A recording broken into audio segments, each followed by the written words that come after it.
Mike, we got a special episode tonight of More Pain. I'm going to try to put this out on YouTube.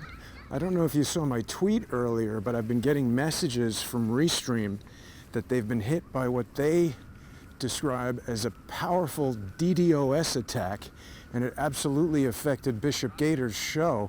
It didn't start on YouTube. So we can try to put this out on YouTube, but if there's any disruption of the broadcast, we'll re-upload the full thing for subscribers on Patreon and Subscribestar. How you doing, Mike? We're hanging in there, brother. Yeah. I'm in Central Park right now, and I'm going to go over to this triage hospital that's being built. What have you heard about that? Well, I think the one in Central Park is Samaritans Purse, a private funded hospital. They started building it on the weekend, and they should be maybe close to done with it. I don't know. And it's kind of one of these pop-up hospitals. And Samaritans Purse is, I think, the Graham family, Billy Graham, late Billy Graham, his son. I think it's tied into those folks. So be curious to see what it's all about. Yep. You know, they're gearing up for bigger numbers. Whether the bigger numbers come or not, we're gonna have to wait and see. God forbid they don't come, but you know, it's so much craziness going on. It's like I've said before, when you're living in the middle of something historic, you can't really get a good handle on it. And we're definitely, for better or for worse, we're in historic times in our life. This is something that will go down in the history books one way or the other. And so we're trying to make sense of it on the fly. And a lot of times things don't make sense because we don't have enough data, enough good intelligence to make, educated calls. So we're kind of, we're on the fly. It's not just us. It's a whole society. We're on the fly. Absolutely. Now, I don't know how many people have been to Central Park before, but even though it's not the sunniest day and this is being recorded at 4 o'clock in the afternoon, there's nobody here, Mike. I took the subway up from 25th Street where I live, so there's some interesting things that I've noticed today. You know, it's a constantly evolving situation. I don't know if you got to see Governor Cuomo's press conference this morning, but I was quite intrigued that he was addressing a number of the topics that you and I have discussed and that we've been talking about just in the travels around the city. He did speak about this disconnect between the city hospitals and the private hospitals, and in fact he directly addressed my primary question, which is why weren't they using all these ambulances to move patients out of Elmhurst Hospital into some of the less overrun hospitals in the city. And it's got to do with the bureaucracy of private hospitals and public hospitals. The governor even said that hospitals normally do not want to move patients out because in the case of Elmhurst Hospital, a patient in there equals money for the hospital. So it caused me to start to wonder, who's making these decisions and why? And are they political, financial? What's motivating these decisions? It's poor leadership. Absolutely. I'm going to give you another example of poor leadership, Mike, because this thing has been so badly handled. So we've got the subways still open, and I've been riding them throughout the 15 days or whatever this has been going on. It's like the Walking Dead on the subway. Well, you're not kidding, man. It's been pretty fine before. It was just mostly empty, but today it was very crowded. Not shoulder to shoulder the way I would expect on a normal day. But what's happened, Mike, is because the city clearly has no organized plan in place to address the vulnerable and increasingly desperate homeless population, the A train has become a rolling homeless shelter, and it's not only dangerous from the standpoint, and I'm not speaking out saying anything negative about homeless people, just the fact that someone who is desperate for food and shelter could act in desperate ways.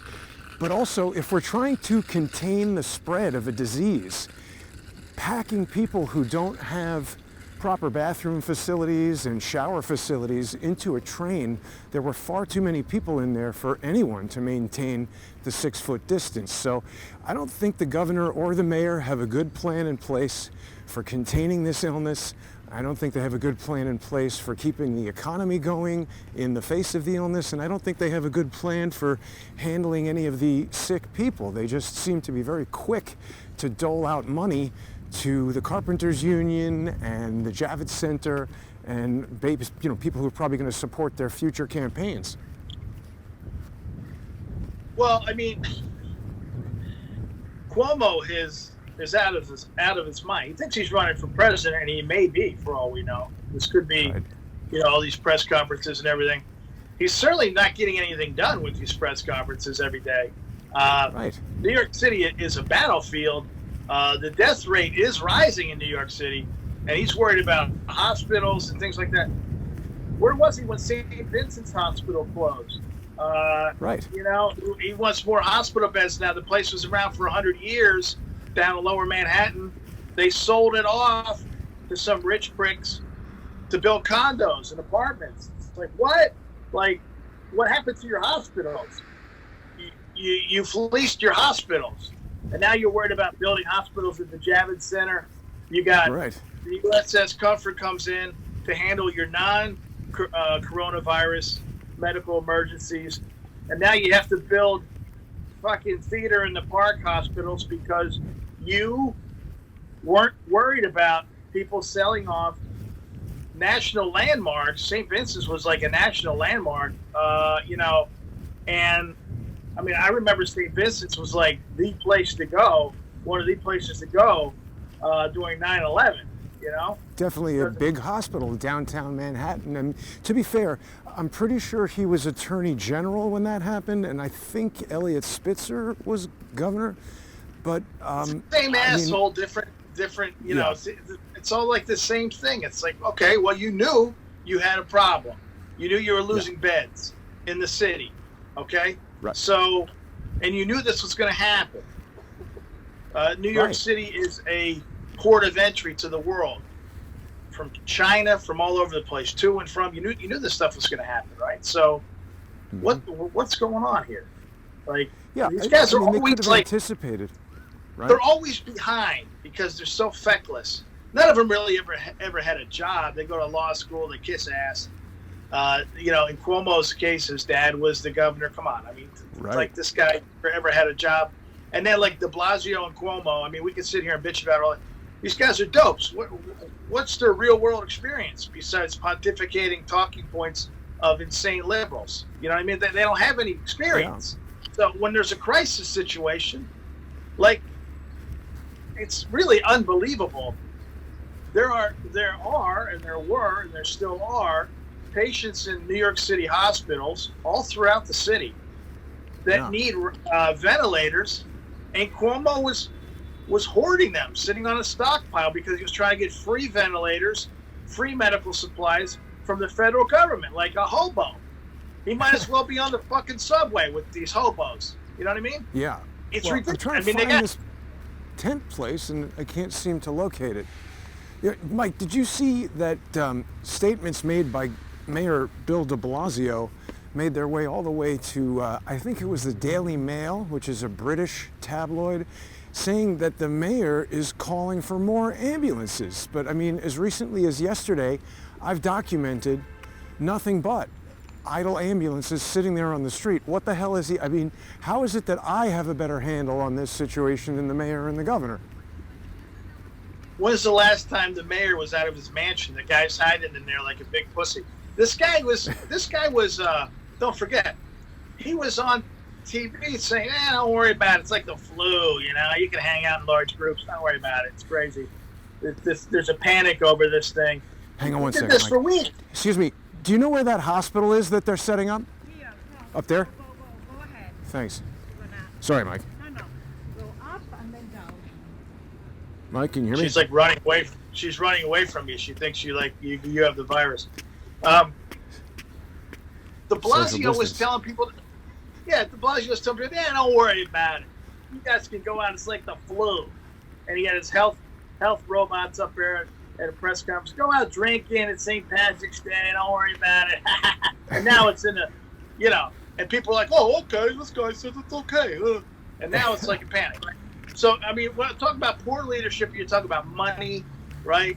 They don't want to transfer. It's all about the fucking money, dude. It's just like anything else. They don't want to transfer patients to places where they might have ventilators and might have better facilities and staff, better equipped to treat these people because they lose the money. Right. I mean, so how bad is it really? I mean, to me, it says it's just very basic, like common sense. How bad is it if you're still worried about money? I mean, as he said in the press conference this morning, he had this big meeting with all the different leaders of the private hospitals and the city hospitals. I mean, the thing is, this isn't like some mystery that's just been revealed. They should have known that in the event of a terrorist attack or something. Why did they have a meeting in April? What Right. the fuck is going on? They knew this stuff was coming over since January. Right. Look, you can see this, bro. You can see this. It's very, very basic. You can see the movement by the bureaucrats around the middle, right after the new year. You see all these people in D.C., they start selling stocks. Right. Okay, we had a story today. Pelosi, she bought $5 million worth of Amazon on January 17th. Jeez. Okay, Whoa. she's already made $1 million. What? What does that tell you? That she's buying Amazon? She seems to know that Jeff Bezos is going to control our access to everything from food to, She's consumer already made goods. $1 million. She made $1 million in 9 weeks. 9 weeks, What? she made $1 million on it. Okay. So It's everybody's untrue home money. going broke, and she's making $9 million on Jeff Bezos taking over retail. One of our viewers emailed me. She used to work for Peapod, which has just immediately gone out of business. That seems like an Amazon, something favorable to Amazon, right? And I just read that Whole Foods employees are going on strike. Well, there's a lot of things going on, okay? But you look at all these politicians in D.C., Burr, Feinstein, they all started moving money around the middle to late January, and then it continued on through the middle of February, right? They knew the word on the street. They were having all these meetings. The word on the street was, there's trouble. There's trouble coming. Get out of the hotel sector.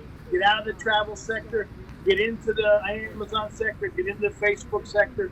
Get into social media. Get into the Zoom. Get into Zoom. Okay, and all these things. So, De Blasio, look, these guys are all in the same club. They knew early January this stuff was going to be going down too, and now they're meeting. Mike? Oh, man. We'll bring Mike back.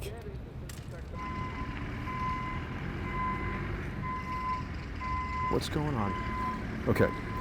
All right, I think we're ready. I got you, Mike. I got your back here. Okay, so we can see the tents over there. A lot of activity, obviously. People are building stuff. I wonder if they'll let me in there. Let's just walk in and see what they say.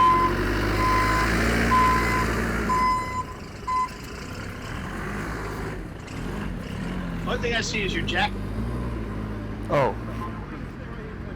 How about now? Yeah, now Is there anybody I could speak to You gotta from... go this way. Good. This is closed off. All right, thank you. Did you just close it? When is it open? Closed off all day. All right, is there anybody I could speak to who's building it? Excuse me? Is there anybody I could speak to who's building it? Are you in press? You have press credentials? Yeah. If you have press credentials, you got to go around and get checked in around there. Okay. Thank you. Seems like a nice guy, right? Yeah. Was he a cop? No, he's just a guy, I guess, with the project there. So, how do I get there? Sorry, Mike, what were you saying? Let me tell you what just happened there. And this is the second time in history that this has occurred. You and I are in the midst of a conversation, and Skype got disconnected, and my account got deleted. I had to, normally if you hang up a Skype call, this is my phone. It remembers my Skype account. This took me back to the welcome to Skype screen. So, I mean, maybe that's a new bug in Skype, but I mean, I use it basically every day, and I've never ever seen it do that before yesterday. What do you think? Knows what the hell's going on. You know, How do I get around to that? I think that's the theme of the last month. Who knows what the hell's going on? Right. Exactly. Not us.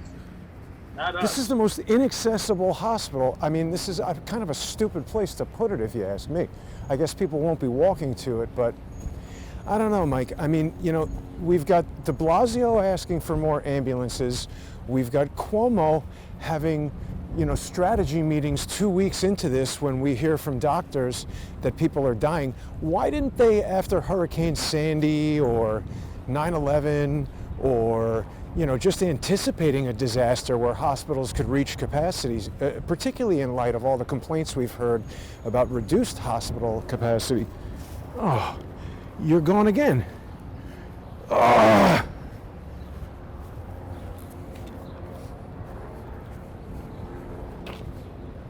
Can I get Mike back? Oh my God. It's not gonna work.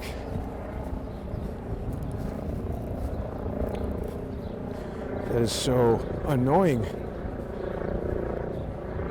Is someone doing this? Because if you are, you're sitting somewhere laughing right now. You're an evil piece of crap. Think you're frustrating me? People want to know what's going on. People want to see this stuff. If you're clever enough to hack Skype, who do we know that hacked my Skype account in the past? I think I know somebody who did. Is he or someone he knows doing that now? I don't know if I'm going to be able to get Mike back. I had to go through a crazy process.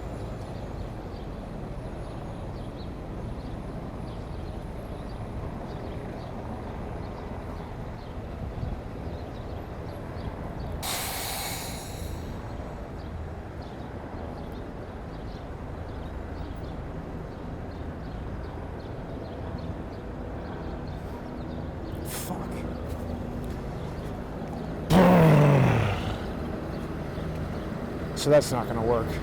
I think this is going to be a much shorter episode than I initially planned. How can I get Mike back on here? I'm going to try something new.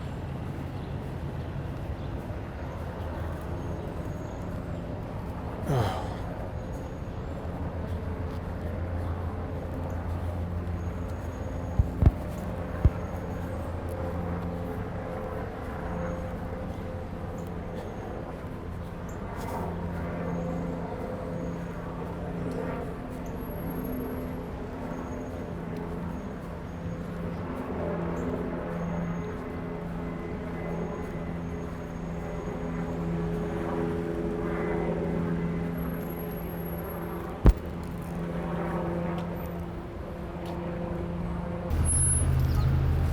All right, well, I apologize, Mike, but a Skype snafu that it remains unexplained has put us to an audio-only mode. Excuse me, are you guys involved with building this hospital? No. So it's right outside Mount Sinai, Mike. Yeah. Well, like I was saying, we're going to see if these numbers all add up. I mean, New York is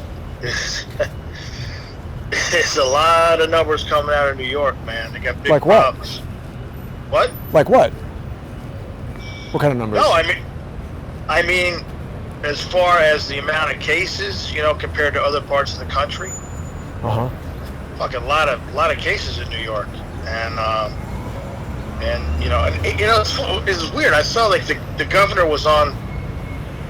Governor of New York was on CNN with his brother, and they were like squabbling over. That's ridiculous, isn't it? Over who cooks in the kitchen with their mom and stuff. I said, well, what is going on here? This went on so for like stupid. 20 minutes. It's like, dude. I mean, in all seriousness, how concerned can you really be if you're squabbling over who cooked in the kitchen with mom and who was out? It was very bizarre. I just thought, you know, dude, you're saying that you need all this stuff and there's problems in New York, which there are problems in New York, right? the virus is definitely in New York. But then and then you're on talking about cooking with mom for 20 minutes with your brother.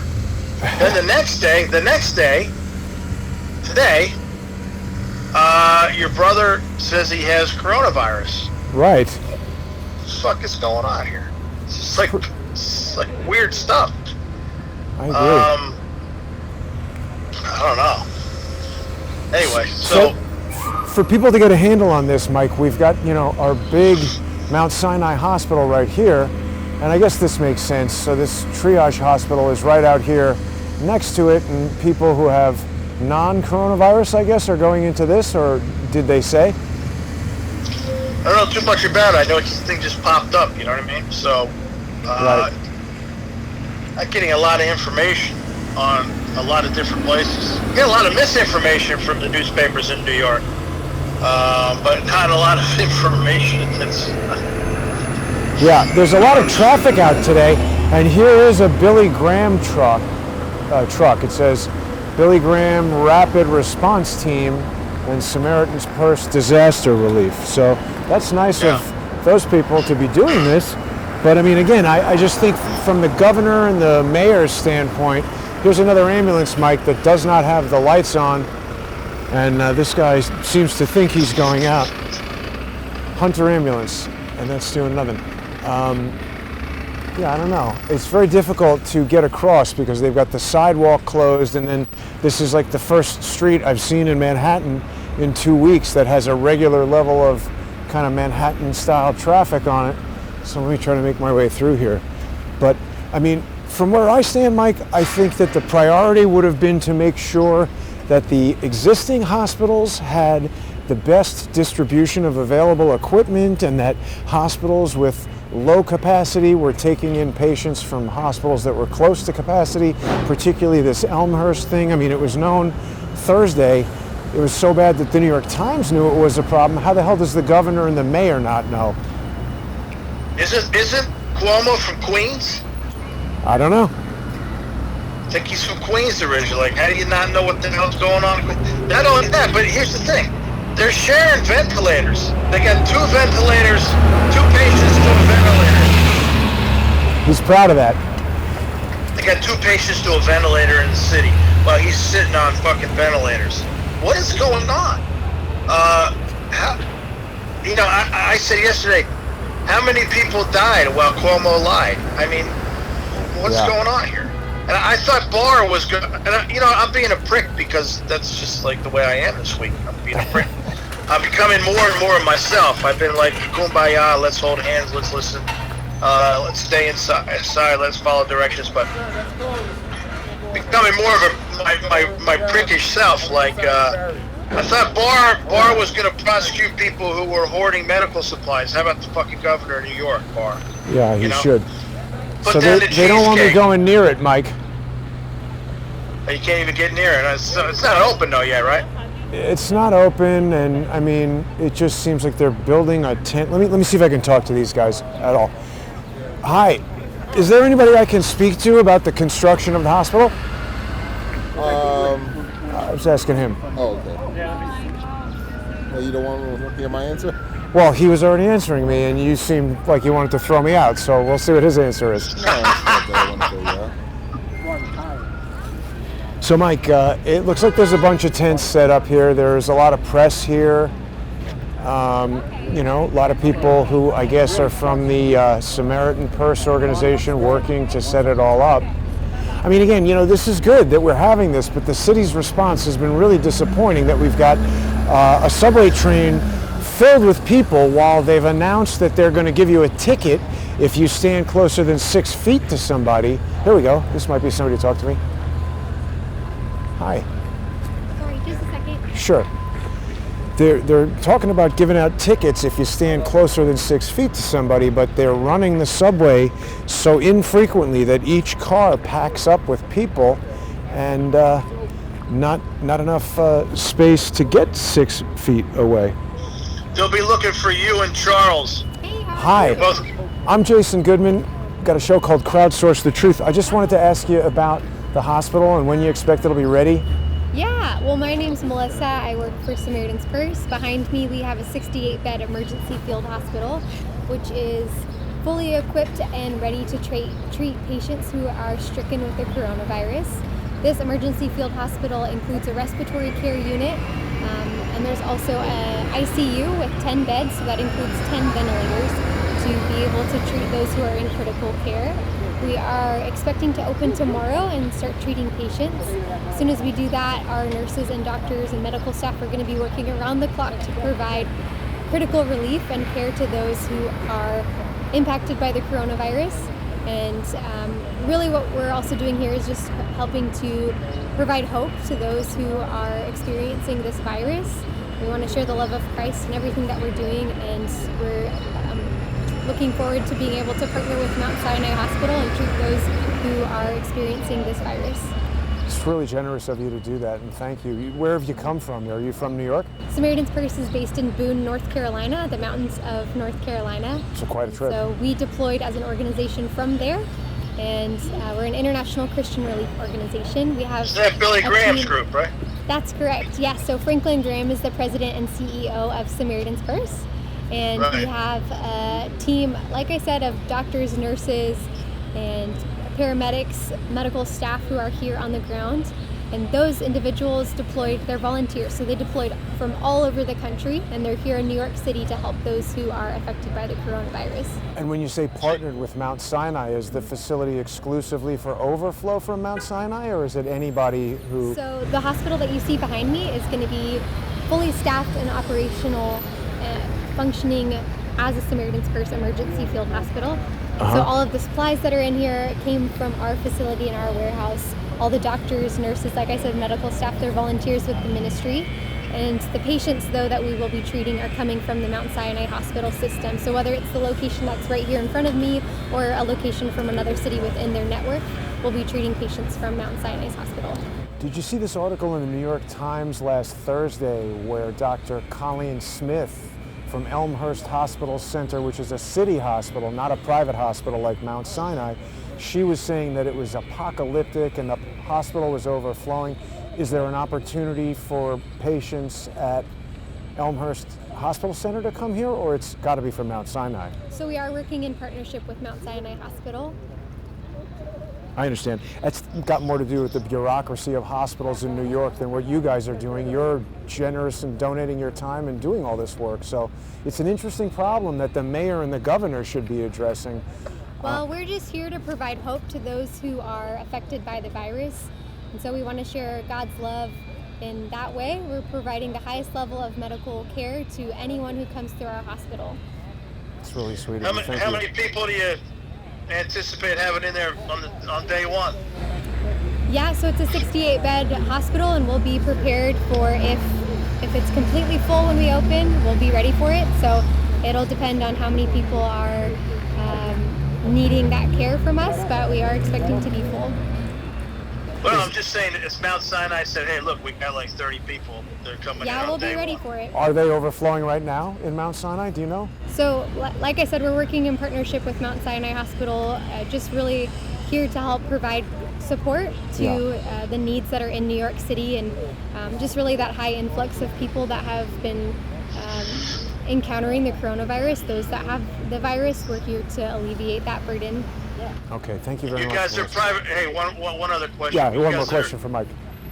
You guys are doing this on your own budget and everything through Yes, private that's correct. donations? Yeah, Yeah, right. that's correct. So we're an international Christian relief organization, and grateful to be here in New York City. Really, we're looking forward, not under the circumstances, but we are grateful to have that opportunity to remind the people of New York that they're not alone, they're not forgotten. We're here to step into the hard place, step into the fire, provide the love of Christ, and really just provide that high level of medical care to those that are affected.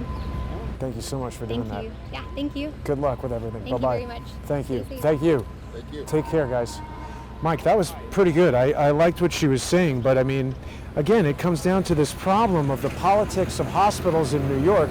We've got this overflow problem in Elmhurst, Queens, according to Dr. Colleen Smith, but we seem to have all the relief being located in maybe not the right place. Here we go. Here's an ambulance with the lights flashing and the sirens on. So that might be the first one we've seen.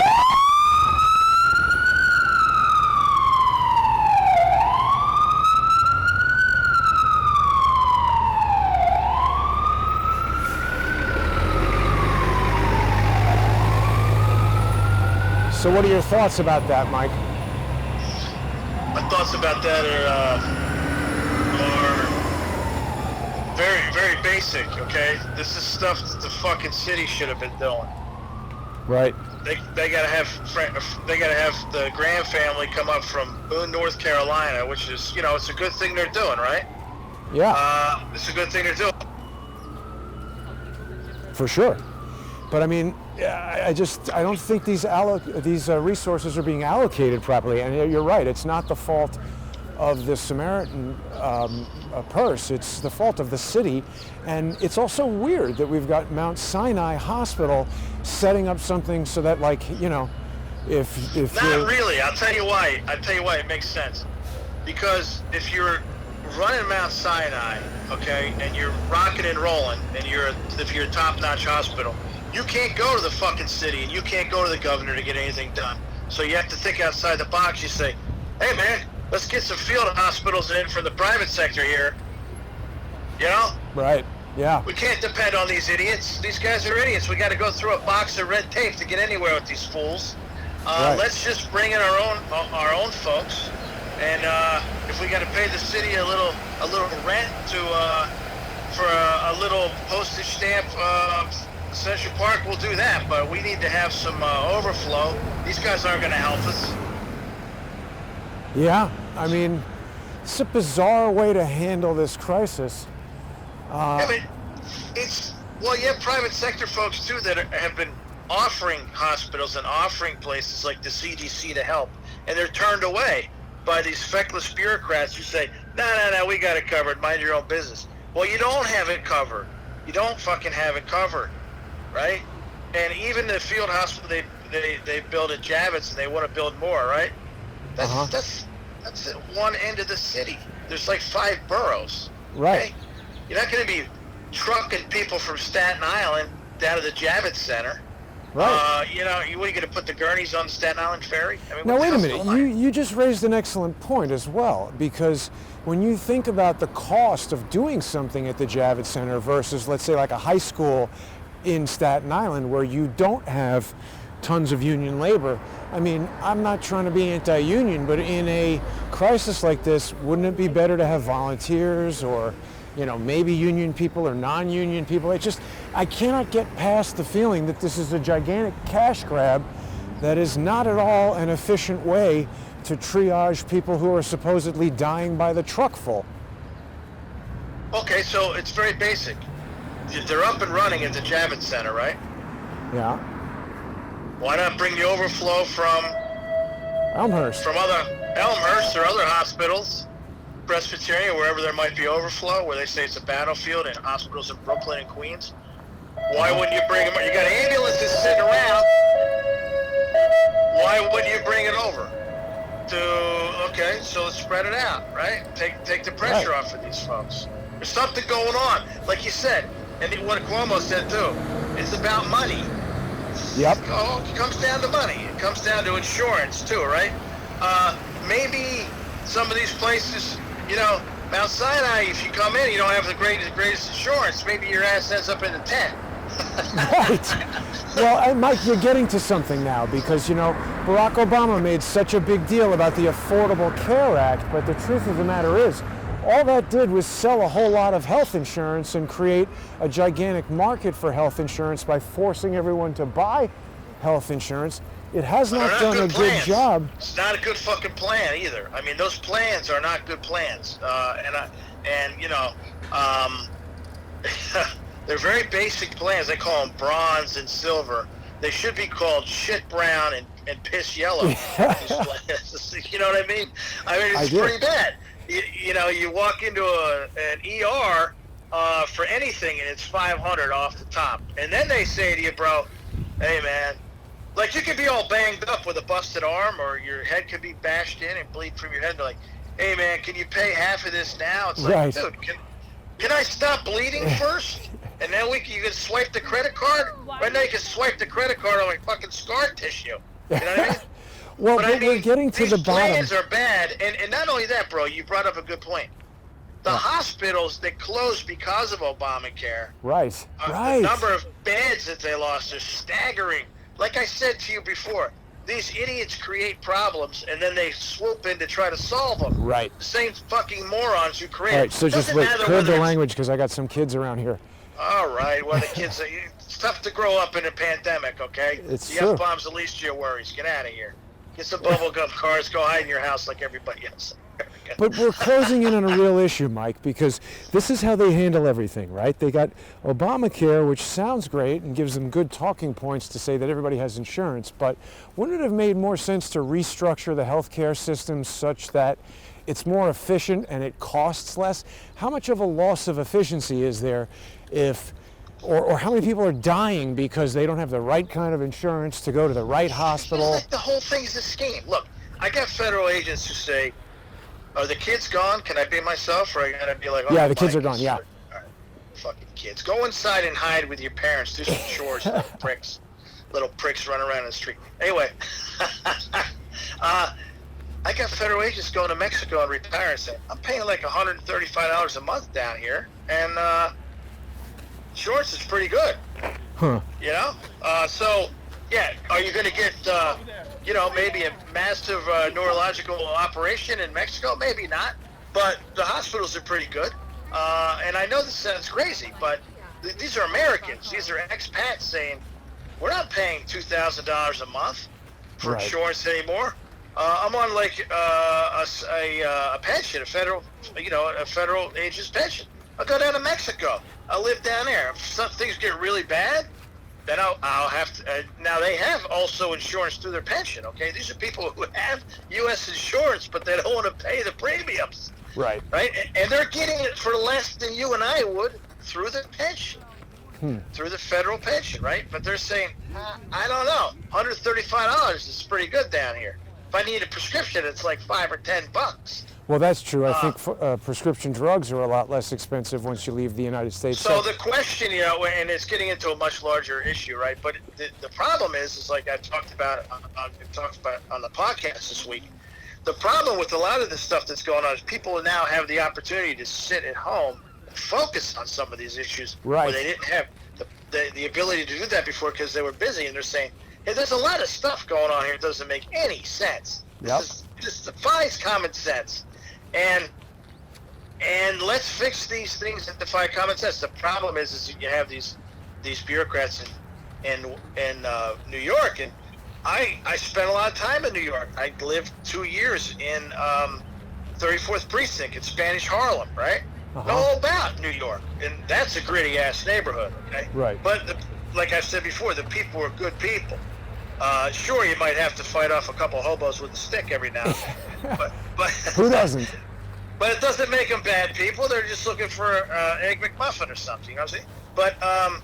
But whether it's Dinkins or this whole, it's just through the years, right? It's all the same idiots. Yeah. It's all the same idiots. Bloomberg, Dinkins, de Blasio. The list goes on and on and on. And it's you're closing down hospitals, and now it's like anything else. It's when you're poor planning and poor leadership, and then it's a sprint to get things done. And waste all the money and everything.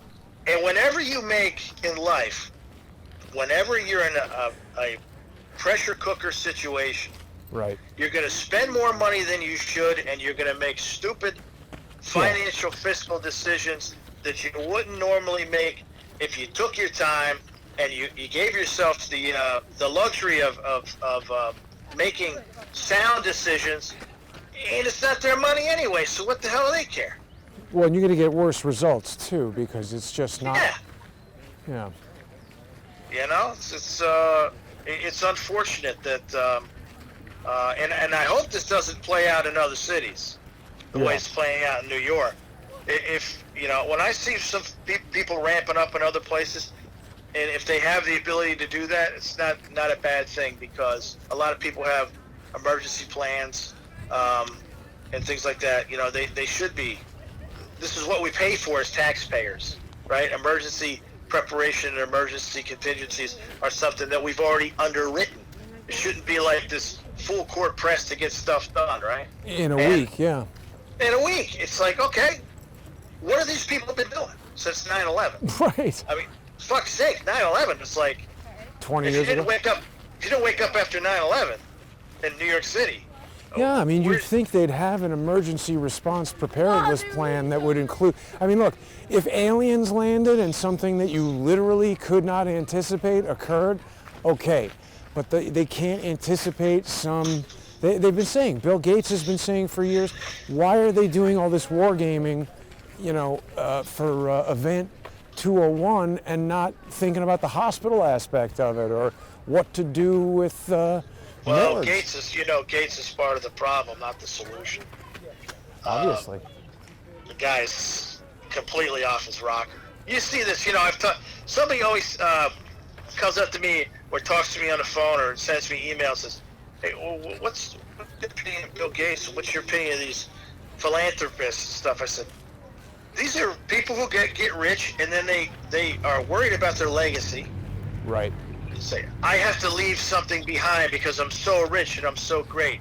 I have to leave something behind, something great. It could be my legacy, and it's going to be vaccines, and it's going to be helping children in third world countries get vaccines, okay? And then it turns out it was just like Eugenics something plan. something went wrong somewhere along the lines, and in your vision for a better world through your prism, you just ended up screwing up more things than you ended up helping. If you wanted to help kids in Africa, get them clean drinking water. Right. Start with clean drinking water, and then worry about it goes on and on and on. Like, a lot of people don't understand. This guy is probably worse than the Clinton Foundation, in my estimation. Well, he's in bed with them. Well, listen, because the Clintons, okay, are street hustlers. And I understand street hustlers because I grew up in a street hustling family, right?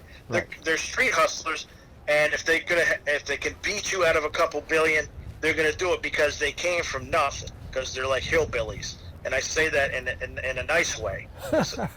There can be good hillbillies, right? Yep. But they're hillbillies. Gates is worse because he's one of the second richest guy in the country for a long time, the most wealthiest guy in the country, and then he screwed things up too. Yeah. Like, he didn't have to do any of this. I think he wanted to do that.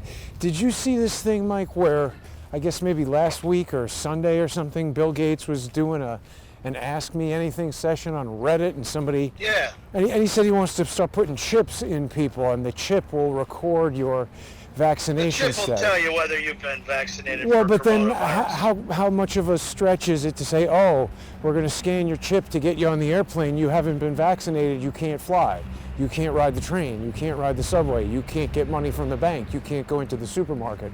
So it's not mandatory that you have the chip, you're just not allowed to have money if you don't. I wouldn't put anything past these weirdos. Like I said, they make a lot of money, and then they start to see their vision of the world. But their vision's all fucked up because these people live in like a bubble of other rich people, and it's nothing to do with uber wealthy people. It has nothing to do with what's going on here in the real world. And then they apply their principles that they have in these little groups, and people out here, like just what you said, are saying that doesn't make any sense. Nobody's putting a chip in my arm. Right. Oh yeah? Guess what? They might. They run the wand on your ass, and you can't get any money out of the ATM. Yeah. Or worse yet, you can't. Well, you want to go overseas and see the world? Nah, you don't have a chip, dude. You can't get a passport Right. without a chip, Exactly. right? Well, and Or- isn't that Aldous Huxley stuff? That dude is like years ahead of himself. We talk about Brave New World. Yeah. Yeah. This isn't Brave New World. This is Frightening New World. Right. They're going to have to go back and change the name of the book. But and people should read that book because what once was considered masterpiece of fiction might be recategorized as nonfiction before this is all over. You know, and it's guys like Huxley and Orwell, you're like, wait a minute, this was supposed to be fiction. What? It's more like a guidebook. Well, you know, you bring up a good point. But what I'm saying is, and you'll read about this. You'll read about how uber wealthy people screw things up because they're trying to change the world in their image so that they can leave some type of a legacy. And they end up fucking things up left and right because the axis, the balance of the world should not be contingent on one person's ideologies or views. You know what I mean? And they can throw endless amounts of money at this to see it through, whether it's legislation or greasing this guy, greasing that guy, or. We'll talk later. Still there? Yeah, that was somebody jogging by said that. Yeah. And here's the challenge, right? When they make mistakes and they rip people off like Gates has, and gotten involved in all these situations, they can buy their way out of trouble so that a guy like Barr will never prosecute them, even though that they're basically breaking massive amounts of tax codes and laws and things like that. And some of the stuff they've done it crosses a line of fraud. Of course, all the involvement with the Clinton Foundation. Crosses the line. This is fraud. Yeah. And Gates this week is lecturing White House on what they should do. It's crazy. I would say, dude, you're lucky you're not locked up. You and the Clintons are lucky you're not locked up, you know? Exactly. And let's just take it back for all the young kids out there who were growing up. Gates stole his company. Right. He ripped off his company. He's a thief. You know? They came after me for intellectual property. This guy's the intellectual property king. He Microsoft came after you? No, the government. Oh, right. They talk about intellectual property. This guy is the king of intellectual property. Okay? Theft, yeah. He's a thief. He's a corporate do thief. people remember that story, Mike, that there was a very, very long and kind of arduous lawsuit between Apple and Microsoft where Apple alleged that Microsoft stole the interface for Windows from Apple. And the only reason that ended was that when Steve Jobs returned to Apple after a disastrous couple of years, he made a deal with Bill Gates where they would drop the lawsuit, and this allowed it to proceed. But, you know, I don't know. You're right. Bill Gates is up to a lot of not such good stuff. This guy's not like they portray this guy as some kind of Boy Scout. This guy ripped off his company, became one of the richest men in the world in the U.S. He's a monopolist. Through illicit and okay, some people say I like Bill Gates because when the Justice Department went after him, he told them to go fuck themselves. Like, what do you expect a guy who stole a company and became? What do you expect him? And now we're supposed to listen to this guy? He's like a fucking pirate. The guy's a pirate. They call me a pirate. This guy's fucking. Well, I mean, what about the investments that he's got? You know, David Hawkins details how the Bill and Melinda Gates Foundation is funding the Pirbright Foundation, and they've got this guy's bad. Whenever I hear Bill and Melinda Gates Foundation, it's just bad. And you know what? And I have to tell people to be, upfront about it. We got stuff ready to roll on this creep, but we have to hold it back now because the country, people are like, everybody loves him. Well, no, I don't give a shit about that. It's an even better story because everybody thinks the guy is like, the Mother Teresa of whatever, of U.S. philanthropy. The guy is a criminal, okay? Yeah. But what I'm saying is they looked at this guy. They looked at all this.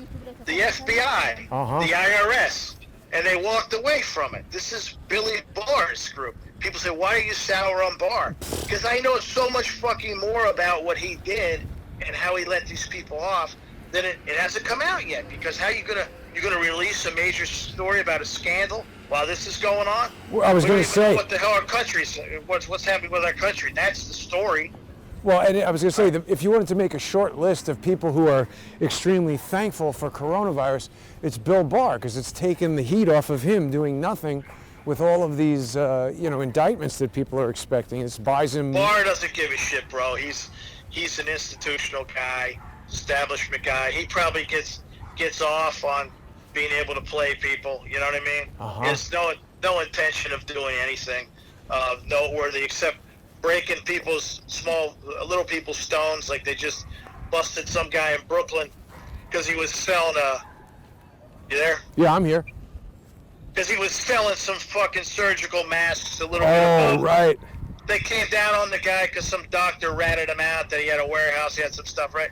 They'll come down on this guy in Brooklyn who's, selling stuff, but they won't come down on de Blasio who's hoarding fucking ventilators and people are dying. And then he's begging and getting in a fight with the President of the United States saying he wants more free ventilators. He's just playing. It's all about the money. See, these guys, it's all about the money, bro. And it's sad. It's sad. And I said yesterday on Twitter, I said, you're going to see before this is all over, you have a front row to see that these people in D.C. and the people that are connected to these people, de Blasio, Cuomo, they don't give a shit whether you live or die, whether you go bankrupt, whether they ruin your business, whatever, whether they smoke all your savings, destroy any investments you may be fortunate enough to have. And that might be the only good thing to come out of this mess, is that you're finally going to realize that there's no difference between Republicans and Democrats in D.C. It's them against you, and it's unfolding, just like we've said it for weeks. It's unfolding just like that. Now, is there a virus? Yeah, there's a virus.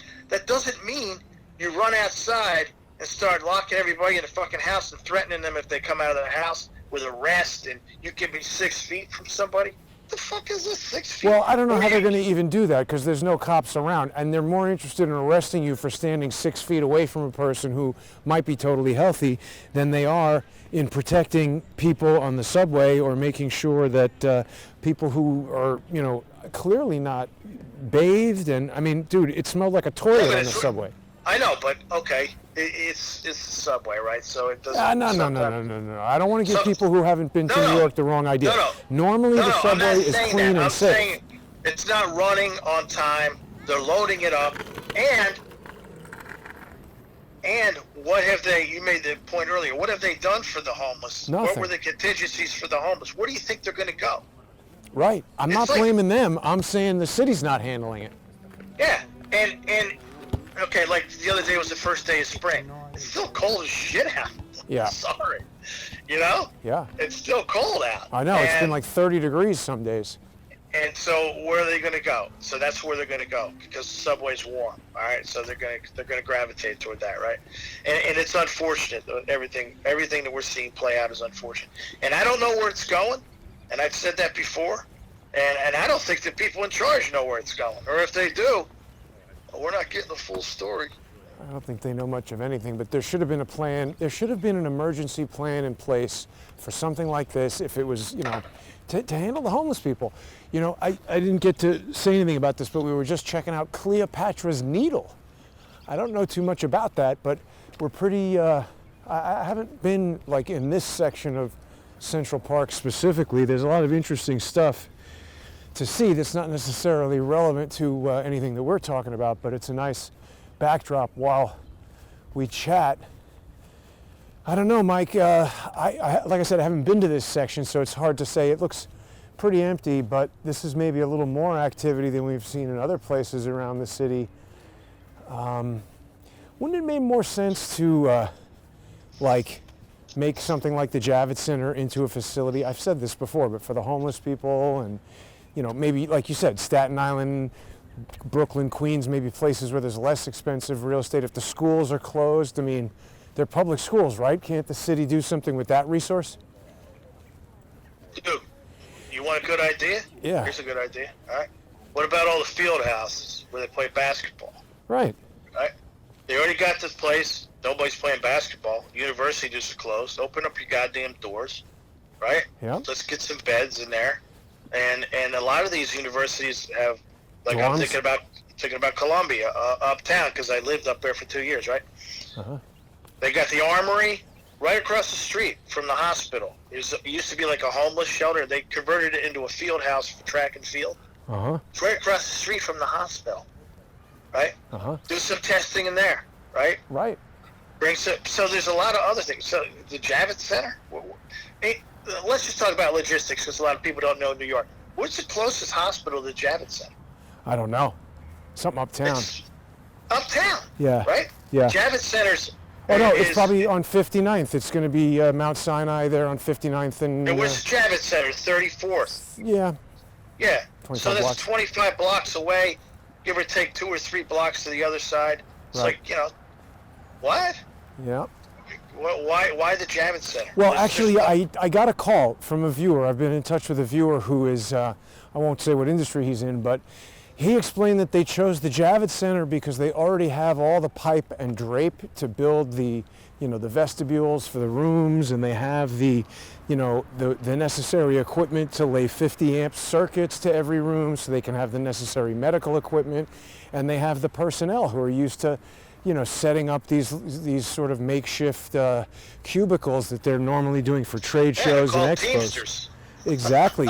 And this guy also sent me a copy of a letter that he's been given that allows him to enter these places. It's like a Department of Homeland Security kind of official clearance. And he said that they've already contracted with these convention centers all around the country.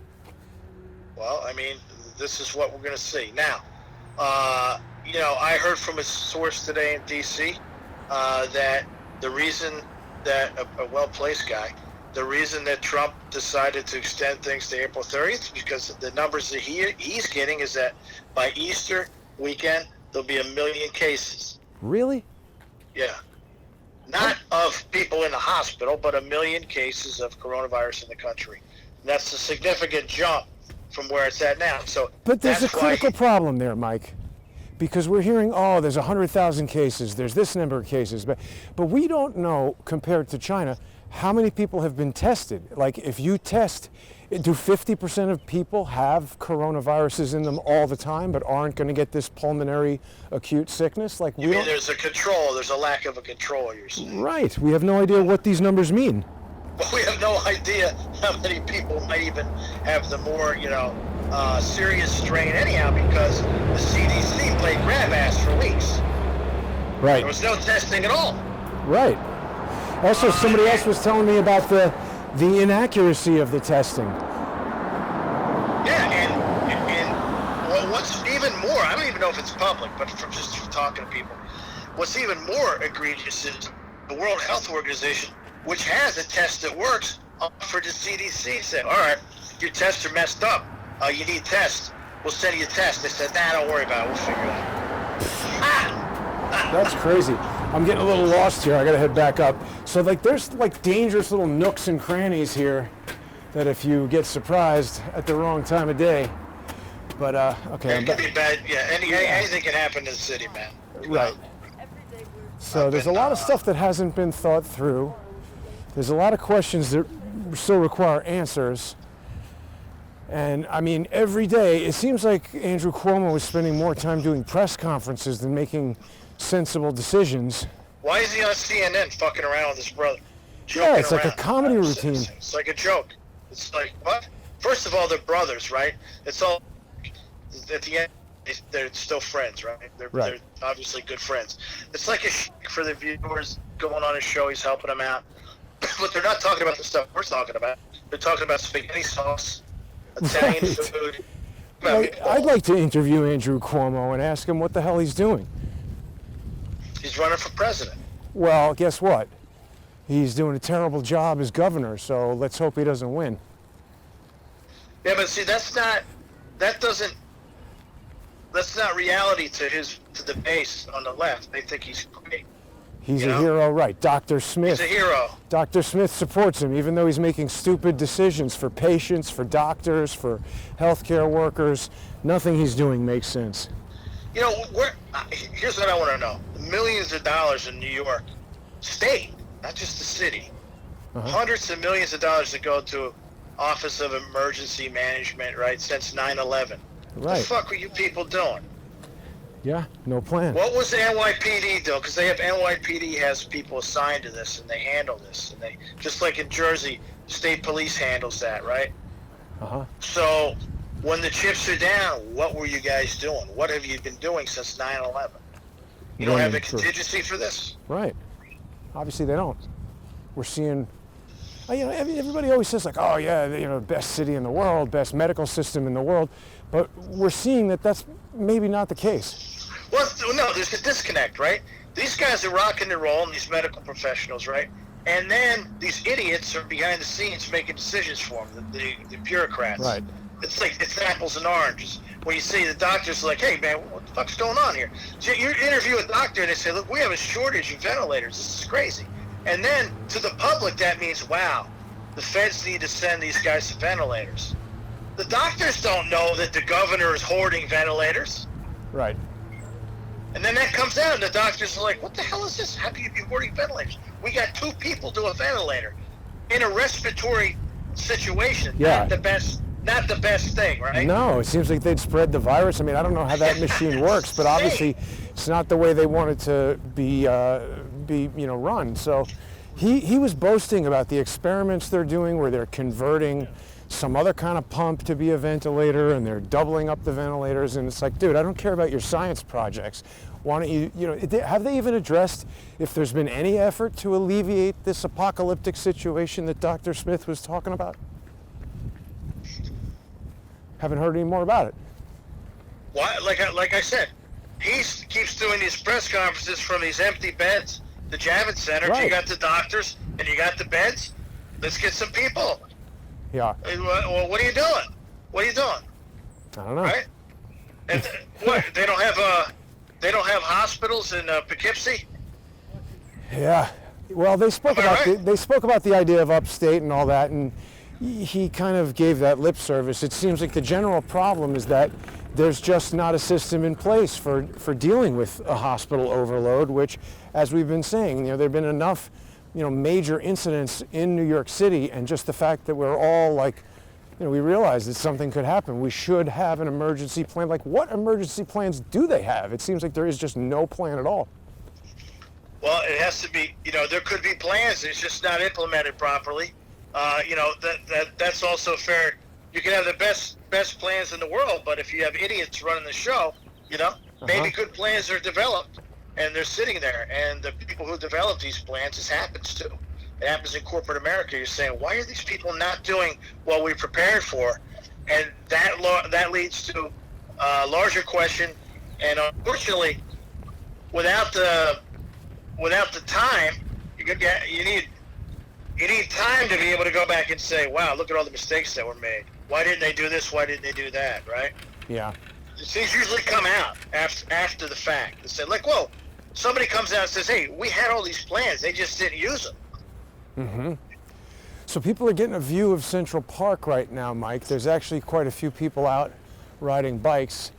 For a minute, I thought these people with the yellow or green reflective jackets might have been cops, but they're not. There still is a very low number of police visible once you get away from wherever they're building the hospital that's going to be all over the news. I saw no cops on the subway, but I mean, it was literally, I didn't even want to photograph because I thought that it could incite a riot, but it was just a crowded subway car filled with homeless people. And the thing that's unusual about that is it's not strange to be on a crowded subway car and a homeless person enters asking for money, but I have never been on a subway car before where, I mean, certainly 70% of the people were obviously homeless, like sleeping on the bench, there with a giant garbage bag filled with stuff. It was just, I mean, we're talking about not spreading a virus. Right? From a street perspective, okay. If you're homeless, right? Yeah. You're gonna be up top. You're gonna be street side, trying to hustle for 15, 25 bucks a day. Right.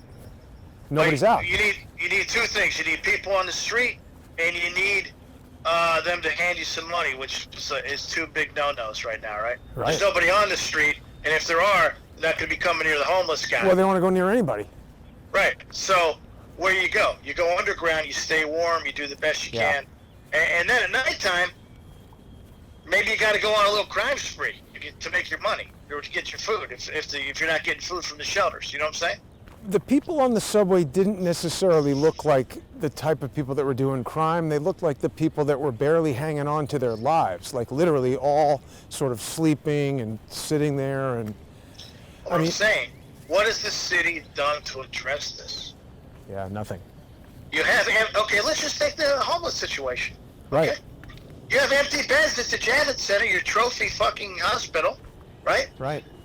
The Javits Center is massive. They could build 10 of those fucking hospitals in the Javits And I bet you every single one of the people that I saw on the train today could use some medical attention. Certainly a shower. Take them to the Javits Center.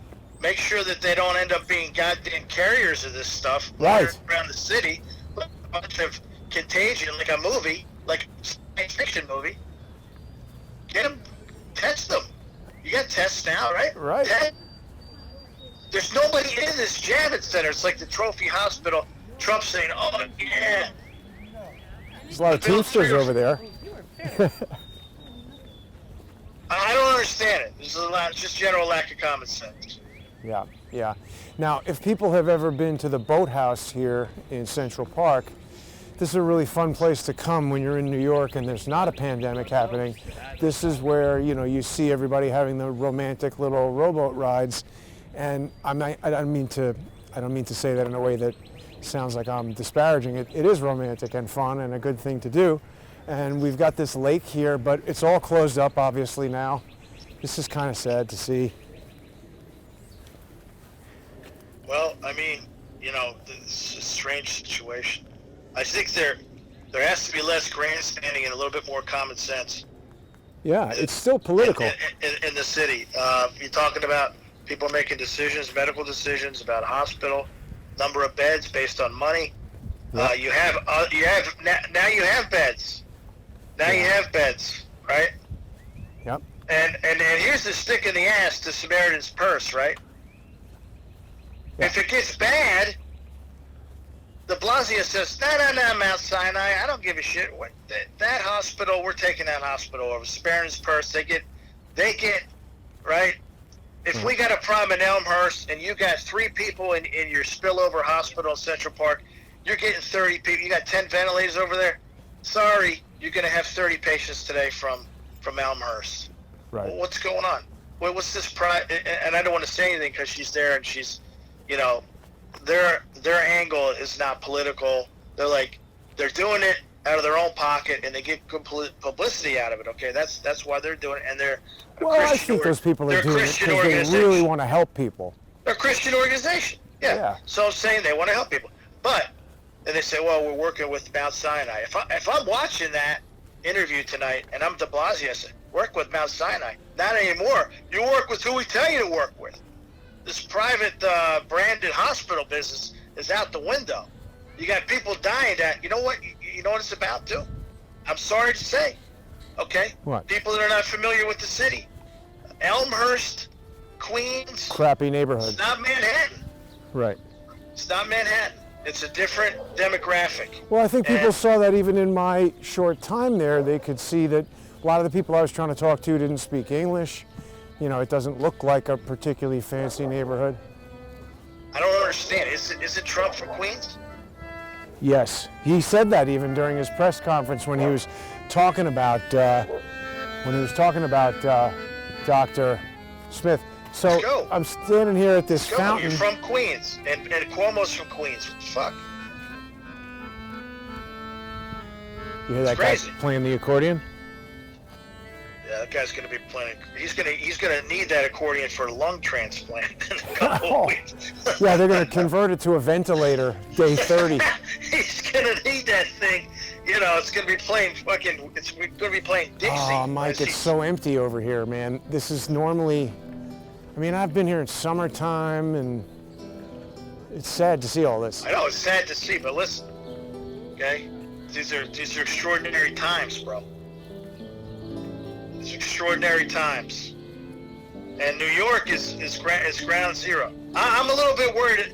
Look, are you there? Yeah, I'm listening. With all the numbers and all the Armageddon that's coming down the pike, if it's true, I'm worried about you. What do you mean? Getting I'm sick? worried about you. No, I'm I mean, gonna just, be fine. you know, numbers-wise, you would be a guy who would get sick. So I'm a little bit worried. No. Those numbers are coming from projections. They so far haven't addressed how inaccurate these projections are, because I feel like we're on week 3 of them saying every week it's going to double and be this exponential thing. Is that happening? Has anybody been tracking that? Well, in New York, okay, it started out around, early in March. I think maybe March 11th, I'm going to throw a number out. I think the mortality rate was 0.3%, and now in New York, they're reporting as frequent as yesterday, as recent as yesterday, it was 1.6%. That's a hell of a jump. Well, but I mean, again, it's all dependent on how many people they're testing. Look, if you tell people, do not come in for a test unless you're sick, and then 100% of the people you test are sick, that doesn't really give you a good handle on what percentage of the population has it. If you say, hey, everybody in this neighborhood we're testing, and we say, okay, you know, of the people we tested, 50% had symptoms, and of the symptomatic tests, 70% were coronavirus, and the asymptomatic tests, 10% had signs of the virus but no symptoms, so we're monitoring them. It just doesn't feel like anything scientific is being done. It's all a bunch of press conference. Well, bro, they keep, you talk about science, right? Is science supposed to be what I learned in science, okay? And making hypotheses, theory. It has to be definitive. And when you have scientists who say something, and then every week they move the goalposts on your ass. It's like, whoa, wait a minute. We, like, on this dope in the UK, who said 2 million people are going to die. And then people in the US, policymakers, the White House specifically, takes that and starts formulating policies because that was fed to them by the CDC and other people. And then the guy comes out this week, well, I might have been off by 1 million or 1.5 million. Sorry. Whoa, wait a minute. The country shut down, hero. What the hell's the matter with you? So you can't keep moving the goalposts. And what that does is it frustrates us out here because you've shut down the country and you keep moving the goalposts on everybody. And the goalposts, there's several goalposts. One is saying, the 15 days is now 45 days. Yeah. That's one goalpost, a major goalpost. The other is saying, we're going to get you $1,200, but you got to wait 6 weeks. What? I thought we were going to get, originally, Mnuchin said, you get your money by April 6th. Right. Now he's saying, well, around April 6th you can apply for it, but you're not going to get it probably for 3 weeks. When you talk about small business loans, I don't even know how the hell they're going to handle this. $1,200 is almost like an insult, right? It's like an insult. Yeah. It's like, stop it. Well, it's less money than people are going to owe on their credit cards just from going to the supermarket for the past month and a half. The $1,200 is a complete joke, Yeah. You're taking basically $17,000 from every American. I thought it was 28 or 68.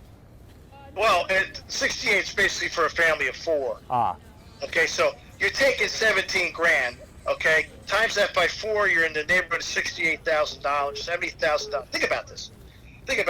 Talk about the safest place you might be. Wait,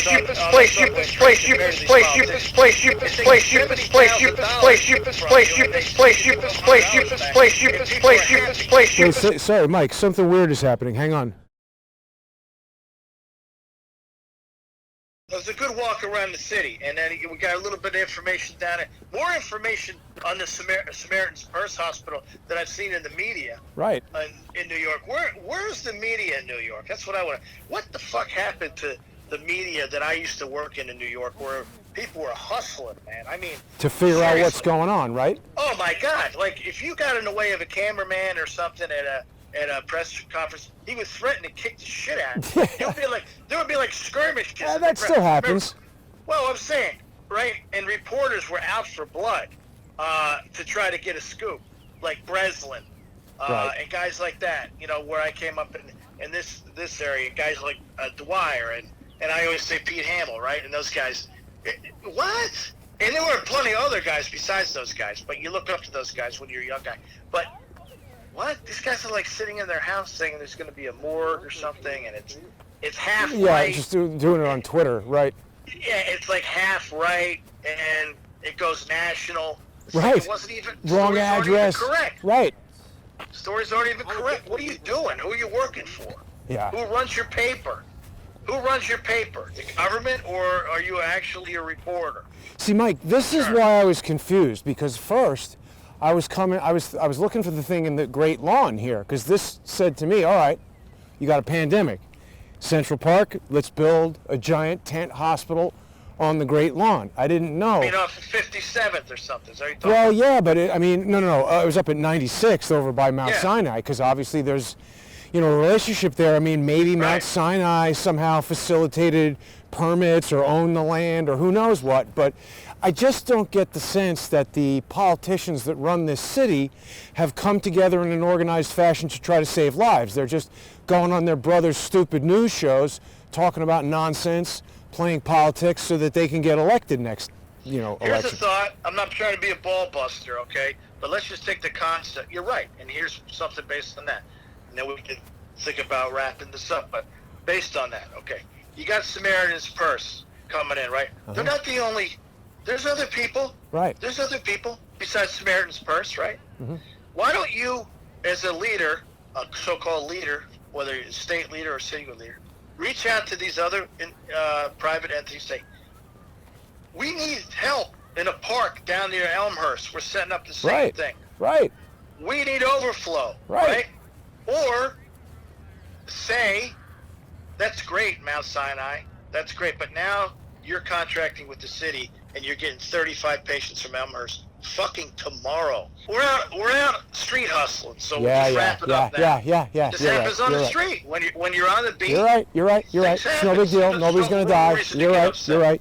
You're right. All reason to get upset. Oh. It's like we're flying by the seat of our pants. Yeah. And there's people banging on me constantly. Social engineers, stupid ass lawyers. They know who they are. They're gonna get disqualified. They're gonna get disbarred. All right, but you guys, it's like, keep your eye on the prize. You're doing good, like I told you yesterday. You're doing good work. Thank you. You're in a groove.